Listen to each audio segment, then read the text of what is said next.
Oh! The day has finally come. MLB The Show 22 is officially out. Well, kind of. As you guys can see at the top of the screen, this is the MLB The Show 22 tech test, so it is a work in progress. The main objective of this is for everyone and their mother to download this for free. If you're on a Switch, Xbox, or PlayStation, you can download this for free and play it as much as physically possible, because you have to report on the bugs and the inconveniences that you experience while playing the game. Now, I'm not expecting a flawless experience, but considering everyone is going to be on the game, I really feel like we can find all of the bugs and try and get them out of the game before the full game releases. So let's go ahead and jump into Diamond Dynasty. There will be a co-op gameplay up in the next few days. I'm going to try and play with Cougs, Little Man, Shelfie, Kyle, any other content creator that you can think of. Please let me know. And also, before we get into Diamond Dynasty, I will be streaming on YouTube this year on my second channel. The link will be in the description, but don't follow until after the video. It's going to be a really fun year. A couple things that I want to show you guys. The brand new pack animations, and by pack animations, I simply mean how they look. So it just like that. It is a little bit different than MLB The Show 21, and I don't know if you guys can tell on the screen, but do you see the little diamond animations on the card itself? I think that is a really nice touch. Is it subtle? Is it something that isn't really gonna make a big difference? Yes, but I think the cards already look amazing, and also the background with the mist that kind of comes up and the blue fading to the red, and then the red creeps over from the left. I think that is an amazing touch. So we get a Jake Diekman, we get Zach Davies, Renee Pinto, Aaron Ashby, and Tropicana Field in our first pack on MLB The Show 22. But I do have to show you guys this pack right here. This is a full diamond pack, the Diamond Dream. I'm hoping that we pull a Francisco Lindor because his jersey is actually kind of funny. Again, every single pack is going to be a diamond, and unfortunately, I can't show you the walkout animations for a diamond because they're not in the game, so they kind of go one by one. But if we flip all of these bad boys, we have a Finest Patrick Wisdom, Mike Piazza, the delivery man. We see the brand new look of how the cards are gonna actually look in MLB The Show 22 in terms of live series cards. And then there is not a Francisco Lindor, but check this out real quick. We're gonna go find the community market MLB players. Francisco Lindor has a blank jersey. They have not gotten the card art done yet, or they're not going to put Guardians on his jersey. I have no idea. If you have any predictions, let me know in the comment section down below. Now, what we're gonna do is, we've talked about the packs, the new animations. We can't talk about the walkout animations because that's not in the game as of yet, but I do wanna show you guys Battle Royale. Your first one is gonna be free. I'm pretty sure they are all free, but if the Universal DH does come to MLB The Show, does that mean that you should go for better pitchers because you're gonna have more hitters in your lineup, if that makes sense? So maybe I should go for a 99 no-hitter Jake Arrieta because he's gonna be more valuable, considering I don't have to worry about pinch hitting him. I'll have that Universal DH. Actually, I'm gonna go Jesse Winker. He is a Battle Royale legend. We have Clayton Kershaw, Josh Hader, Yasmani, and then we have Bo Bichette, who does not have 80 plus power either side. That's a little bit weird. I'm gonna go with Yasmani because he's got the one speed, the fastest player in the game. Aaron Nola, does he have a sinker? Aaron Nola has a sinker and a cutter. If you're brand new, those are the two best pitches in the game, along with a well-located slider, but make sure you take advantage of sinkers and cutters. You guys don't really care about the draft, I can only assume, so we're gonna go ahead and just skip to the gameplay because I'm sure that things have to be different. It has to be. We're gonna go with Aaron Nola as our starting pitcher, and as you guys can see, my lineup is actually pretty solid. When you have Alberto Mondesi as your 7-hitter, that is pretty good. Our first matchup, technically, putting the tech in technically because this is the tech test, we are going up against an Xbox fella, Mike Trout. He's a 95 overall. I did not get to see the rest of his squad. Ooh!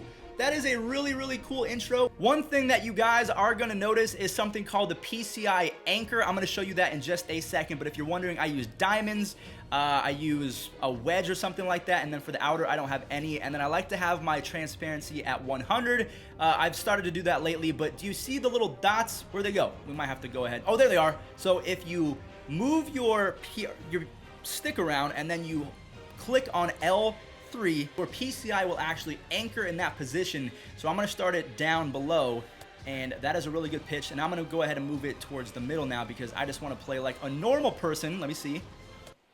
Or we're just going to strike out. Okay, that sucks. Now, because I have a right-handed hitter now, I'm going to anchor my PCI inside because people like to spam things inside.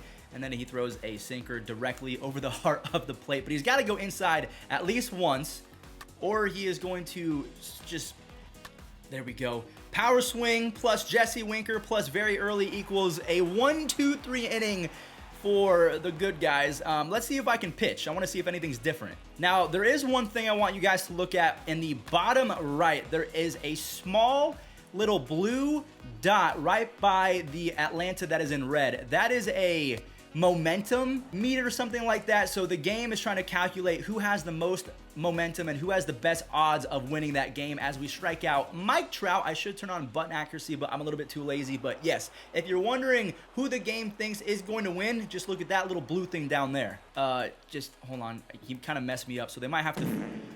Okay, so that is something that I might report on because the R2 spam seems to be back. So if you want to mess with your opponent, if you hold down R2 right before they pitch, you can sometimes get their timing to mess up, which is kind of what happened right there. I'm not going to blame the game, but I am going to blame the game as we get our third out of the inning.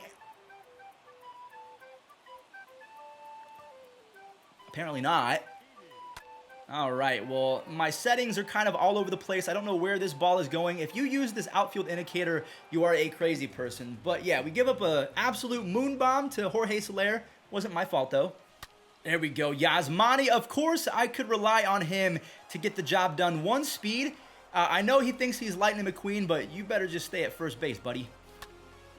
Let's see if we can jam him. This is Yankee Stadium. The ball is going to carry, and Jorge Soler is going to actually be able to make that play and look like a platinum glover.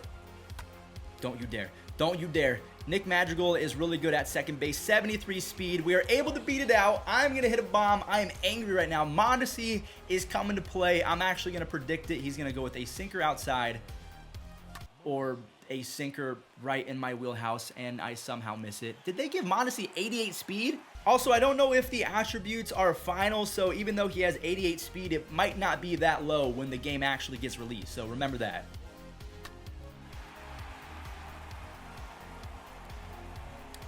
I have no words for that. My brain kind of turned off. Okay, well, this person is actually good at the game. I'm going to go ahead and warm up the bullpen and see if Emmanuel Clase can get the job done, as well as let's go Jake Brents, because he apparently throws 1,000,000 miles an hour. That will be a that can be a double play. Come on, turn this. Come on, Cruz, you have a cannon. So we get the double play, and then we're for sure going to get out of the inning on this next at-bat, because he's going to take out Stroman, and then I'm going to get out whoever he brings in. Who's that? Jazz? Oh, I don't want to get out Jazz. There we go. So even though we didn't want to, we do grab the final out versus Jazz Chisholm. So we're going to the top of the third inning. My final chance to score. I look terrible right now. Attaboy, Billy Hamilton ropes one to right field. I have no idea what Jorge Soler is doing, but that makes sense right there. 89 speed, Billy Hamilton. Mr. B-Ham is going to be on with a leadoff triple. You love to see it. Oh, that's dropping. The infield is in. He's not catching that. Mike Trout's not going to get... Plate the plate, plate the plate, plate the plate. Yeah! Oh my goodness. I don't know if I got all of that one. It might be a warning track shot. Mike Trout is back there. And he teased me. Okay. I appreciate the strikeout. Thank you, Emmanuel Clase, for throwing 895 miles an hour. That will be the second out of the inning. Mondesi gets the job done against Nick Madrigal, the newest member of the Cubs. I want to get 2 extra innings because I want to see if they took out the runner on second rule. I can't stand that rule, especially in Diamond Dynasty. So we strike out Jorge Soler. Let's see if that rule is in effect. There is no one on second base. Thank you, baseball gods. Real baseball is back. Oh! Yasmani Grandal just hit a baseball 700 miles to the second deck at Yankee Stadium. I absolutely love his swing. He's 2 for 2. I'm going to replay that bad boy. Check this out. Yasmani, oh, an absolute BR and honestly, ranked seasons legend. And that will be back-to-back base hits. Okay, I'm not being Mr. Nice Guy anymore. I'm going to start raking. And I strike out again. I do want to point out real quick at the bottom, remember, the momentum ticker, that blue little dot, it has shifted in my favor. So the game thinks I'm going to win now. Look at that. Look at that bunt. I mean, I'm still going to be safe. I'm going. I don't even need to bunt. did not mean to do that. I didn't press the button. I don't know what just happened. Okay, well, that sucks. Okay, I don't like how this is going. My man's gonna hit a walk-off home run with one swing. Look, Ryan Mountcastle. He's an actual castle. He's made of bricks. The stone wall over there. Oh, my goodness. That was a cutter almost directly down the middle. 9-speed Donaldson. You better get back to second base. Oh, my. For some reason, I thought that was going to be a pimp job. But there we go. The first game, again, technically on MLB The Show 22 is a W. And I like that. That feels good. Yasmani, of course, is the player of the game. 2 for 2 with a bomb, and I think he had a single. I almost said double for a second, but he's that slow, he couldn't do it. But that does it for the first official video of the new year. I'm so excited for co-op with friends, and I'm just really, really thankful for the opportunity to play this game another year. It's just so much fun, and the videos I can make, the ceiling is really as high as I want it. So you guys rock. Remember to follow me on my second channel, More Fuzzy, for live streams throughout the year. It's going to be a lot more accessible. I'll catch you guys there, and have fun.